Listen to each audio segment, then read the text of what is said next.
E non era straziante lasciare Torino? Corso Vittorio, Corso Umberto, Corso Siccardi, Corso Vinzaglio, i grandi portici aerati e soleggiati, i negozi ricchi, le insegne dorate, i cristalli scintillanti di cielo, i bei vialoni larghi, lunghi, dritti, all'infinito. Che bisogno c'era di mura, d'archi, di marmi, di vere colonne e di vere cupole? Emilio vide di lontano, nel sole, tra la spuma verde degli alberi, un tram rosso che scendeva il corso. Si avvicinava venendo verso di lui.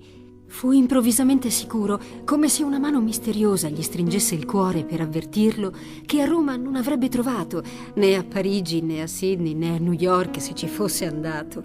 Non avrebbe trovato una città così bella, così chiara, così logica, un'immagine altrettanto prossima alla città ideale, una città da amare come Torino.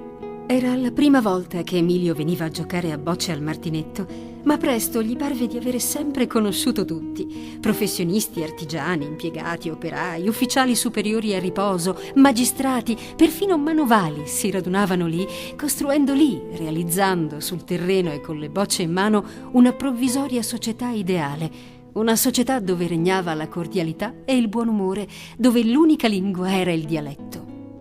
Auta, Emilio! Auta è morta, alla radis! Cam lo lasa di amici l'hai giocato in gara pinna volta. Chi è la stofa del giocatore? E io dio un per consolelo. Ai manca gioca un po' più suesse. Voilà tu. Ciao, ne? E a piota. Emilio saltò sul tram già in moto. Si voltò a guardare. Piero si era allacciato ai fermapiedi, ora si inarcava sulla sella, partiva in curva, alzava un braccio per saluto, si allontanava velocissimo, spariva, inghiottito nell'ombra azzurra del viale.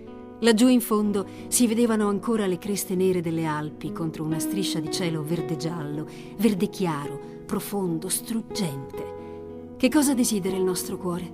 Dove spera di andare, di fuggire, di perdersi?